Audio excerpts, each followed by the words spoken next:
दो जजमेंट्स आए हैं, दो अपील्स थी, यानी दो रेफरेंस थी जिसमें फांसी हुई थी सेशंस कोर्ट गाजियाबाद से। दोनों मुकदमों में आज इलाहाबाद हाई कोर्ट ने मोनिंदर सिंह पंडेर को बरी कर दिया है, बाइज्जत बरी कर दिया है। सुरेंद्र कोहली को भी बाकी जितने भी अपीलें यहाँ पर थी सब में बरी कर दिया गया। कितने केसेस में अपील की गई थी और कितने में फांसी? कोहली में मेरे ख्याल से 14 के आसपास थी, 14 थे शायद, हाँ। अच्छा। 12 नहीं, मिलाकर 12 या 14 देवर 14 केसेस, तो सब में बरी कर दिया गया है। और पंडेर के खिलाफ सिर्फ 2 थी, तो उन दोनों में बरी। Nithari killings case, supreme court ने सुरेंद्र कोहली की क्यूरेटिव पिटीशन पर ओपन कोर्ट हियरिंग की तस्दीक की। न्यू दिल्ली सुप्रीम कोर्ट ने मंडे को ये कहा कि वो निठारी किलिंग्स के कन्विक्ट सुरेंद्र कोहली की क्यूरेटिव पिटीशन पर ओपन कोर्ट हियरिंग करेगा। ये पिटीशन उनकी 2011 की कन्विक्शन के खिलाफ है, जो अब तक एक इकलौती कन्विक्शन बची है। कोहली को हाल ही में 13 में से 12 केसेस में रेप और मर्डर के आरोप से बरी कर दिया गया था। कोहली ने अपनी क्यूरेटिव प्ली 30 अगस्त को दाखिल की थी। एक महीने बाद जब सुप्रीम कोर्ट ने 30 जुलाई को उन्हें 12 केसेस में सबूतों की कमी और इन्वेस्टिगेशन की खामियों की वजह से बरी कर दिया। कोहली ने के लॉयर पीयूष रॉय ने chief justice of India CJI Bhushan R Gavai के सामने अर्जेंट हियरिंग की मांग की। रॉय ने कहा उन्हें 12 केसेस में बरी किया जा चुका है, लेकिन एक केस की वजह से वो अब भी जेल में हैं। उनका रिव्यू पिटीशन पहले डिसमिस हो चुका है, अब हमने क्यूरेटिव पिटीशन फाइल की है। CJI ने कहा कि 2011 का ऑर्डर पास करने वालों जजेस अब रिटायर हो चुके हैं, इसीलिए नए बेंच को केस दिया जाएगा। जुलाई 30 का एक्यूटल ऑर्डर भी अभी के CJI और जस्टिस विनोद के चंद्रन ने दिया था।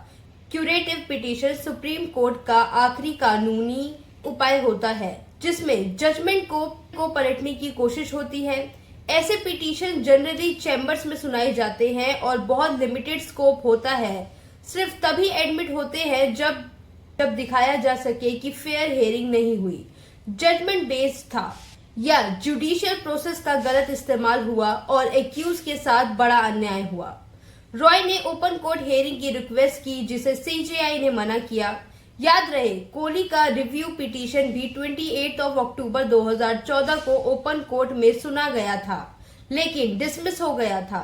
सुप्रीम कोर्ट ने 2011 में उनकी डेथ सेंटेंस कंफर्म की थी, लेकिन 2015 में इलाहाबाद हाई कोर्ट ने डिले इन मर्सी पिटीशन की वजह से उनकी डेथ पेनल्टी को लाइफ इम्प्रिजमेंट में कम्यूट कर दिया था। निठारी किलिंग्स बैकग्राउंड 2007 में निठारी किलिंग्स ने पूरे देश को हिला दिया था। नोएडा के एक घर के पीछे एक ड्रेन से कई बच्चों के स्केलेटन्स रिमेन्स मिले थे। ये घर बिजनेसमैन मोनिंदर सिंह पंडेर का था, जहां सुरेंद्र कोहली डोमेस्टिक एड के रूप में काम करता था। CBI ने इन्वेस्टिगेशन लिया और ये कंक्लूजन निकाला कि कोहली लड़कियों को घर लाता था, उनका सेक्सुअल असॉल्ट करता था और फिर उनकी हत्या करता था। उन पर कैनिबलिज्म के आरोप भी लगे। प्रोसिक्यूशन ने हत्या में इस्तेमाल होने वाला हथियार भी दिखाया, जो विक्टिम्स के बॉडी को चॉप करने में यूज हुआ था। 2005 से 2017 के बीच रेप और मर्डर के 16 केसेस रजिस्टर हुए थे। ट्रायल कोर्ट ने कोहली को 13 केसेस में कन्विक्ट किया। पंडेर को 2 केसेस में कन्विक्ट किया गया था, लेकिन बाद में उन्हें सब में एक्यूट कर दिया गया। अभी सिर्फ एक ही कन्विक्शन कोहली के खिलाफ बचा है, जो 2011 का सुप्रीम कोर्ट जजमेंट है।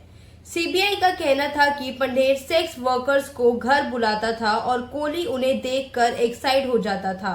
फिर कोहली बच्चों को घर लाता, उसका रेप और मर्डर करता। सुप्रीम कोर्ट ने जब कोहली को 12 केसेस में बरी किया, तो कहा कि इन्वेस्टिगेशन में की गई रिकवरी सेक्शन 27 एविडेंस एक्ट के मुताबिक वैलिड नहीं थी, क्योंकि वो प्रॉपर स्टेटमेंट से सपोर्टेड नहीं थी।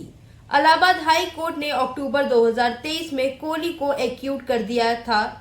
इसके खिलाफ CBI ने सुप्रीम कोर्ट में अपील की और कहा कि इन्वेस्टिगेशन ने एलिज्ड ऑर्गन ट्रेड के एंगल को चेक ही नहीं किया। Thank you for watching Newsful by Ashika. Keep supporting us.